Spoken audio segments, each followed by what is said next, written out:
Hello everyone and welcome to a new Dauntless video. Today we're going to do a build.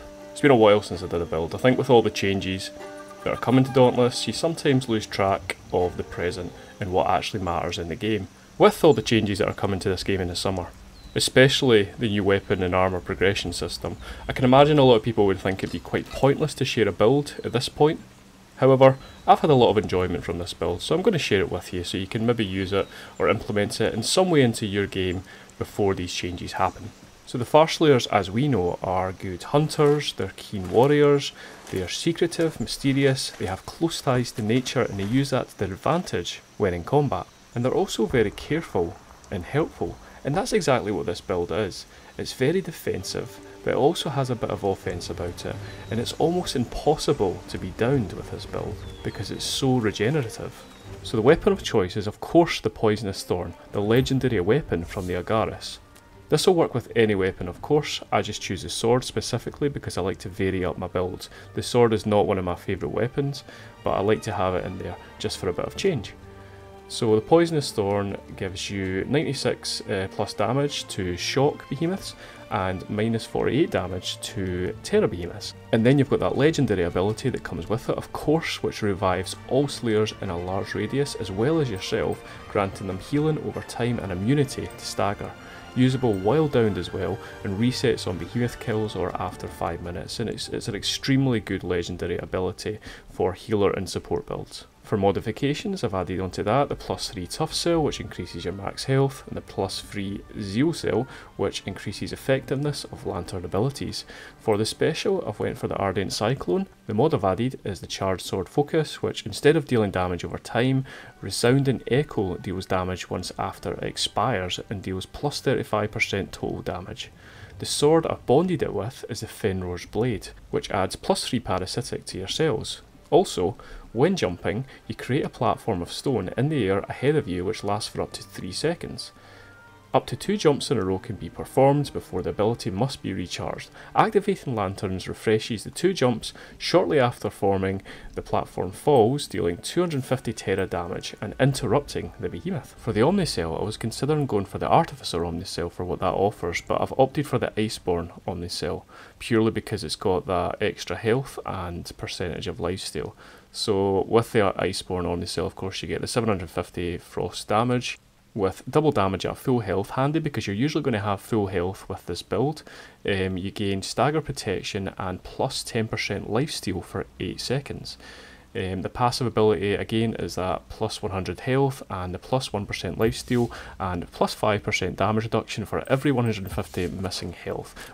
For the lantern, I've went with the Koshai's Bloom, which allows you to dash in direction, dealing 2250 terra damage to nearby enemies upon arrival and gain 15% lifesteal for 10 seconds. The cell added to that is the +3 etheric attunement cell, which increases your recharge rate of your lantern ability. For the armour, I went for the Agaric Ball, which gives you +30 protection from terror behemoths, but -30 protection from shock behemoths, and it gives you +3 parasitic towards your cells. The cell I've added to that is the +3 etheric attunement cell, which increases the recharge rate of your lantern ability.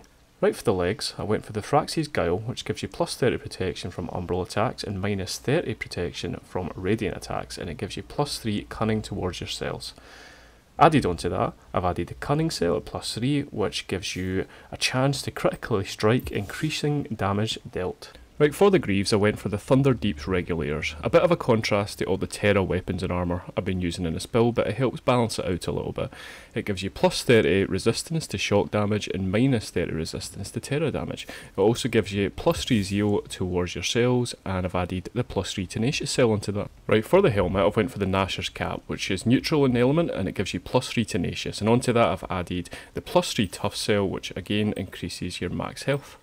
Okay, for the flasks, and I'm going to make a slight change here. I've originally got the Lifespring Pylon, which of course restores health when you put the pylon down, but I feel like it's a little bit pointless because you're gaining so much health from all the lifesteal and all the other elements added onto this build. So instead I've went for the Ether Drive Tonic, which just simply increases the cooldown rate of your lantern ability. In addition to that, we've got the Bulwark Tonic, which of course reduces damage taken by 45% for the next 5 hits, and as well as that, the Life Drain Tonic, which 12% of your damage dealt will heal all nearby slayers for 30 seconds. So again, with those support elements added onto this build. So that's all the weapons, the armours, the cells, things like that make up this build. We'll look into these cells in a bit more detail, but that is basically the build as a whole.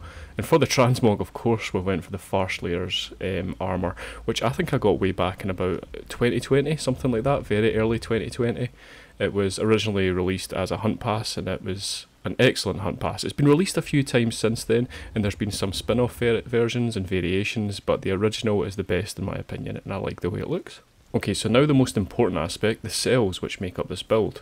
And we've got the +6 etheric attunement cell, which increases the recharge rate of your lantern ability by 50%. We have +6 cunning, which gives you 10% critical strike chance and 30% critical strike damage. +6 parasitic, which is when you take damage, 35% of it is delayed and instead dealt over 10 seconds, while you take delayed damage, gain 5% lifesteal. This does not apply to damage under 10% of your max HP. We've then got +6 tenacious. For every 100 current HP, you gain 2% bonus damage.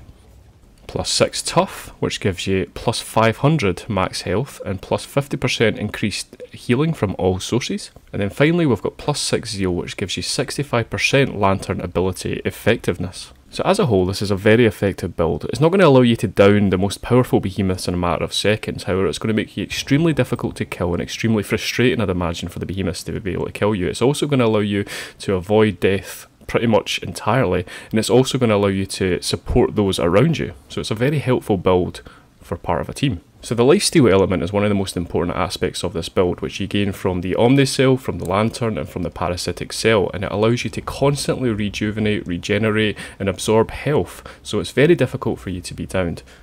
So having a high level of health also contributes towards this build. When you're able to regenerate from the parasitic cells and having a higher level of health from the tough cell as well as the lantern, you're going to increase your damage because of the tenacious cell, as when you're at full health, the tenacious cell increases your damage, as does the damage from the Omni cell. So as a whole, you're constantly regenerating health, and when you're at your full health, you're dealing more damage, which makes it very defensive but also very offensive.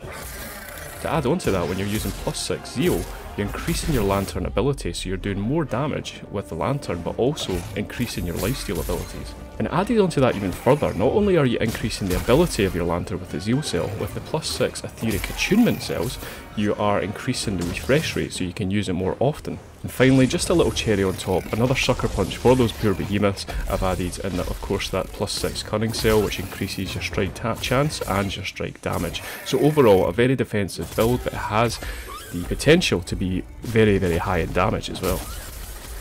But anyway, I'm exhausted now. But that is my Farslayers Drain build, and I've very much enjoyed making it and sharing it with you. And I know that with the changes coming to Dauntless, this build has the potential to become completely obsolete. However, with the changes, I'm sure that there'll be opportunities to create new builds and even more unique and exciting builds. Because that is the beauty of this game. All these cells, all the armour, all the weapons, all the lanterns, all the different things come together to create something you've created, something unique and something effective if done right. It's very rewarding when you come up with your own build that actually works the way you want it to. Developers state that after the update there's going to be more emphasis on the variation of builds. So for example, right now everyone seems to want to create high damage builds that kill behemoths as fast as possible. I think they're wanting more emphasis on different builds such as healer builds, support builds, tank builds, all these kind of things that you would get with traditional MMO type games, and I think it's going to add a lot more depth to the game when they implement it, if they implement it. Very exciting to see, because builds like this would work very well as part of a team.